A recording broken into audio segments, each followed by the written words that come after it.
Pass काढण्यासाठी आपल्याला काय लागत असतं तर मित्रांनो फक्त एक फोटो लागत असतो। हा पास कोणत्या प्रकारे असतो ते देखील मी तुम्हाला दाखवतो। तुम्ही इथं बघू शकता मी देखील खूप वेळेस पास काढत असतो, त्यामुळे मला वाटलं की याच्यावर एक सविस्तरपणे व्हिडिओ बनवावा। ही पासची पहिली बाजू आहे जसं की तुम्हाला दिसतच असेल, मी त्यानंतर ही दुसरी बाजू पासची आपला फक्त एक फोटो लागत असतो आणि तो फोटो आपल्याला या ठिकाणी चिपकवलेला असतो जसं की तुम्हाला दिसत असेल।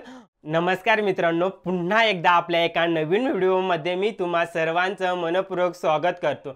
मित्रांनो, तुम्ही थंबनेल आणि टायटलमध्ये बघितलंच असेल की आपण ह्या व्हिडिओमध्ये आवडेल तेथे प्रवास या योजनेअंतर्गत कुठेपर्यंत फिरू शकतो ही संपूर्ण माहिती मी तुम्हाला देणार आहे। त्याचबरोबर आपले जे माता भगिनी आहेत, जे आपल्या महिला आहेत, त्यांना यामध्ये 50% सवलत मिळते का, ज्येष्ठ नागरिकांना यामध्ये काही सवलत आहे का, ही जी योजना आहे ही योजनेचा आपण पास कोणत्या प्रकारे काढू शकतो, हा पास किती दिवसाचा असतो, पास काढण्यासाठी आपल्याला डॉक्युमेंट कागदपत्र काय लागतात, आपण किती दिवसाचा पास काढू शकतो, प्राइस किती असते। तर मित्रांनो, ह्या व्हिडिओमध्ये मी तुम्हाला संपूर्ण माहिती सांगणार आहे। या योजनेबद्दल आपण सविस्तर बोलणार आहोत।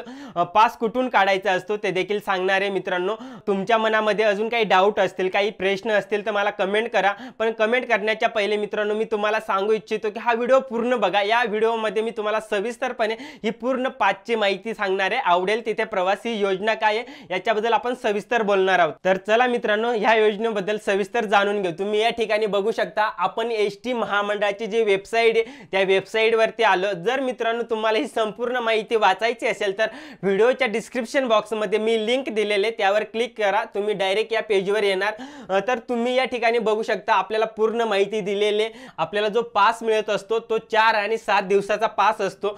महाराष्ट्र राज्य मार्ग परिवहन महामंडळ आवडेल तेथे कोठेही प्रवास सन 1988 पासून प्रवाशांसाठी राबवित आहे। या योजनेअंतर्गत 7 दिवसाच्या पासाप्रमाणे 4 दिवसाचा पास दिला जातो। सुधारित दर दिनांक 5/1/2000 पासून लागू राहतील। मित्रांनो, आपल्याला या ठिकाणी 5चे दर दिलेले तुम्ही इथं बघू शकता। या ठिकाणी आपल्याला दिलेले सेवेचा प्रकार तुम्ही इथं बघू शकता, साधी बस, जलद, रातराणी, शहरी व यशवंती मिडी आणि आंतरराज्यासह म्हणजे तुम्ही आपली महाराष्ट्राची बस इतर राज्यांमध्ये देखील जाते असते तर तुम्ही त्या ठिकाणी देखील प्रवास करू शकता। उदाहरणार्थ आपली महाराष्ट्राची बस गुजरातमध्ये जाते, मध्य प्रदेशमध्ये जाते, खाली तेलंगणा राज्यामध्ये जाते, हैदराबादला जाते, त्याचबरोबर कर्नाटकमध्ये जाते, असे वेगवेगळ्या राज्यांमध्ये जाते। माझ्या माहितीप्रमाणे 6 ते 7 राज्यांमध्ये आपली महाराष्ट्राची लाल परी जात असते तर तुम्ही त्या ठिकाणापर्यंत देखील प्रवास करू शकता। त्याचबरोबर मित्रांनो, इथं बघू शकता तुम्ही शिवशाही, आसनी, आंतरराज्यासह तुम्ही या ठिकाणी बघू शकता इथं 7 दिवसाच्या पासाचे मूल्य दिलेले आपल्याला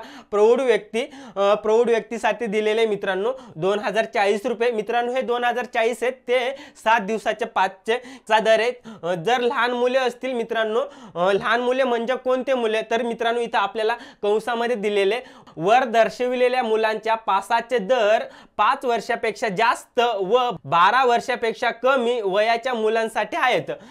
ज्यांचं वय 5 पेक्षा जास्त आहे, 5 पेक्षा जास्त किती पाहिजे मित्रांनो, 12 पर्यंत पाहिजे। जर 12 वर्षापेक्षा जास्त असेल तर त्यांना प्रौढ व्यक्तीचं जेवढं तिकीट लागतं तेवढं लागेल। त्यांचं वय 5 ते 12 यांच्या दरम्यान आहे तर त्यांना कमी तिकीट लागेल, त्यांच्यासाठी 1025 रुपये आहेत। जर मित्रांनो आपण हे बघितलं साध्या बसचं तर त्यानंतर शिवशाही बसचं 7 दिवसाचं पास आहे ते 3030 रुपये। आणि मित्रांनो तुम्ही इथं बघू शकता लहान मुलांसाठी 1520 रुपये लागतात।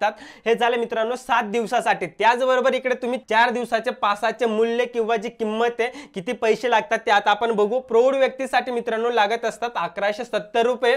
त्यानंतर जे लहान मुलं असतील त्यांच्यासाठी लागतील 585 रुपये। जर शिवशाही बसचा तुम्ही पास काढत असेल तर त्यासाठी लागतील 1520 रुपये। आणि जर तुम्ही लहान मुलांचं 4 दिवसाचा पास काढत असतील तर त्यासाठी लागतील 765 रुपये। तर मित्रांनो, ही सविस्तर माहिती मी तुम्हाला दिली। पास काढण्यासाठी काय डॉक्युमेंट लागतात ते देखील मी सांगेल तुम्हाला। तर मला काही नेम तुम्हाला सांगायचे वाटतात तर ते मी तुम्हाला सांगतो। तुम्ही इथं बघू शकता, मी थोडं झूम करून घेतो जेणेकरून तुम्हाला व्यवस्थित दिसल्या पाहिजे। तर या ठिकाणी आपल्याला खूप सारे नेम दिलेले आहेत, जे काही नेम मला महत्त्वाचे वाटतात ते मी तुम्हाला सांगेल। तुम्ही बघू शकतात, आपण हा जो पास काढत असतो तेव्हा आपल्याबरोबर काही लगेज असतं, काही साहित्य असतं, तर आपण जे प्रौढ व्यक्ती असतील तर ते 30 किलो पर्यंत घेऊन जाऊ शकतो। जर लहान मुलं असतील 5 ते 12 वयाचे मुलं असतील ते 15 किलो पर्यंत जे आपलं सामान असेल ते विना आकार नेता येईल। येईल तुम्ही या ठिकाणी बघू शकता मित्रांनो। हा जो पास आपण काढत असतो त्याची सुरुवात केव्हापासून होते तर तुम्ही इथं बघू शकता 13वा जो नेम आहे तो बघू शकता, आवडेल तेथे कोठेही प्रवास पास योजनेअंतर्गत देण्यात येणाऱ्या 5च्या दिवसाची गणना ठिकाणी तुम्ही बघू शकता 12 वाजल्यापासून रात्रीचे 12 ते रात्रीचे 24 दिवसाची सुरुवात होते। रात्रीचे 12 पासून तर रात्रीचे 12 पर्यंत हा पूर्ण एक दिवस असतो, तो हा एक दिवस झाला। तर तुम्ही इथं बघू शकता अशी करण्यात येईल। पासाचे मुदतीच्या शेवटच्या दिवशी प्रवासी सदर पासवर 24 वाजेपर्यंत प्रवास करू शकतो। 24 वाजता नंतर प्रवास करत असेल तर पुढील प्रवासासाठी तिकीट घेणे आवश्यक आहे। म्हणजे मित्रांनो इथं थोडक्यात लक्षात घ्या की रात्री 12 वाजेपर्यंत हा पास राहील।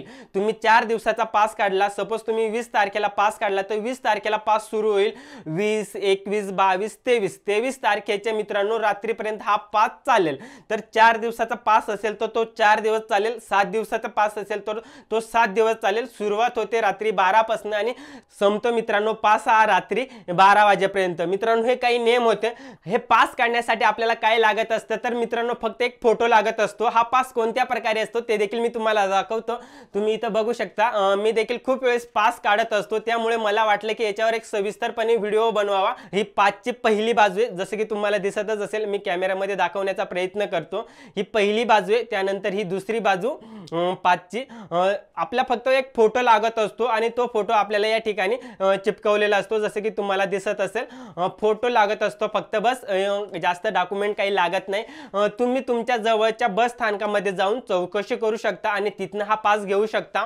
तर या प्रकारे मी तुम्हाला सविस्तरपणे या पासची माहिती दिली। मित्रांनो तुम्हाला माझा हा व्हिडिओ कसा वाटला कमेंट करून नक्की सांगा। तुमचे काही सजेशन असतील ते देखील सांगा आणि पुन्हा लवकरच भेटू अशाच एका नवीन व्हिडिओमध्ये। तोपर्यंत धन्यवाद आणि बघत राहा कळवणकर या आपल्या YouTube चॅनलला।